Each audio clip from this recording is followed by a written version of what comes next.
ಇನ್ನು ಜೆಡಿಎಸ್ನ ಎಂಎಲ್ಸಿ ಸೂರಜ್ ರೇವಣ್ಣಗೆ ಸುಮಾರು 4 ಗಂಟೆಗಳಿಂದ ವಿಚಾರಣೆ ನಡೀತಾ ಇದೆ. ಸೂರಜ್ರನ್ನ ಸಂಜೆಯೇ ಠಾಣೆಗೆ ಪೊಲೀಸರು ಕರೆತಂದಿದ್ರು. ಸೆಂಟ್ ಠಾಣೆಗೆ ಸೂರಜ್ನ ಪೊಲೀಸರು ಕರೆದೊಯ್ದಿದ್ರು.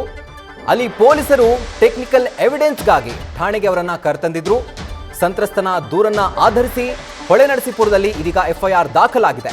ಸತತ 4 ಗಂಟೆಗಳಿಂದ ಅವರ ವಿಚಾರಣೆ ನಡೀತಾ ಇದೆ. ಹಾಗೂ ಎಫ್ಐಆರ್ ಯಾವೆಲ್ಲ ಸೆಕ್ಷನ್ಗಳ ಅಡಿ ದಾಖಲಾಗಿದೆ ಅಂತ ನೋಡ್ತಾ ಹೋದ್ರೆ ಐಪಿಸಿ ಸೆಕ್ಷನ್ 377, 342 ಹಾಗೂ 506ರ ಅಡಿಯಲ್ಲಿ ಎಫ್ಐಆರ್ ಇದೀಗ ದಾಖಲಾಗಿದೆ.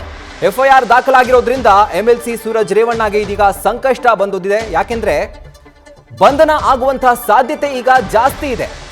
ಸೂರಜ್ನ ವಿಚಾರಣೆ ಮಾಡಿದಂತಹ ಪೊಲೀಸರು ಇದೀಗ ಬೆಂಗಳೂರಿನ ಕಡೆ ಅವ್ರನ್ನ ಕರ್ಕೊಂಡ್ ಬರ್ತಿದ್ದಾರೆ ಅಂತ ಮಾಹಿತಿ ಕೂಡ ಇದೀಗ ಲಭ್ಯವಾಗಿರೋದು. ಈಗ ಅವರಿಗೆ ಭಾರಿ ಸಂಕಷ್ಟ ಈಗ ಬಂದಿರೋದು. ಯಾಕೆ ಅಂತಂದ್ರೆ ಎಫ್ಐಆರ್ ದಾಖಲಾಗಿರೋದ್ರಿಂದ ಈ ಒಂದು ಕುಣಿಕೆ ಬಿಗಿ ಆಗುತ್ತೆ. ಸಂತ್ರಸ್ತ ಕೊಟ್ಟದಂತಹ ದೂರಿನ ಆಧಾರದ ಮೇಲೆ ಐಪಿಸಿ ಸೆಕ್ಷನ್ 377, 342 ಹಾಗೂ 506ರ ಅಡಿಯಲ್ಲಿ ಇದೀಗ ಜೆಡಿಎಸ್ನ ಎಂಎಲ್ಸಿ ಸೂರಜ್ ರೇವಣ್ಣ ವಿರುದ್ಧ ಎಫ್ಐಆರ್ ದಾಖಲಾಗಿದೆ. ಹೊಳೆನರಸೀಪುರದ ಗ್ರಾಮಾಂತರ ಠಾಣೆಯಲ್ಲಿ ಇದೀಗ ಎಫ್ಐಆರ್ ದಾಖಲಾಗಿರೋದು ಹಾಗೂ ಅದರ ಸಂಬಂಧಕ್ಕೆ ಈಗ ವಿಚಾರಣೆ ನಡೀತಾ ಇದೆ.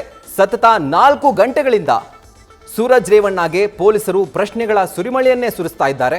ಹಾಗೂ ಸರಿಯಾದಂತಹ ಉತ್ತರ ಸಿಗೋವರೆಗೂ ಕೂಡ ವಿಚಾರಣೆ ಮುಂದುವರಿಯುತ್ತೆ. ಬಟ್ ಈಗ ಸಿಕ್ಕಿರುವಂತಹ ಮಾಹಿತಿ ಪ್ರಕಾರ ಅವರನ್ನ ಹೊಳೆನರಸೀಪುರದಿಂದ ಬೆಂಗಳೂರಿನ ಕಡೆಗೆ ಅವರು ಕರ್ಕೊಂಡ್ ಬರ್ತಿದ್ದಾರೆ ಅಂತ ಮಾಹಿತಿ ಇದೀಗ ಲಭ್ಯವಾಗಿದೆ.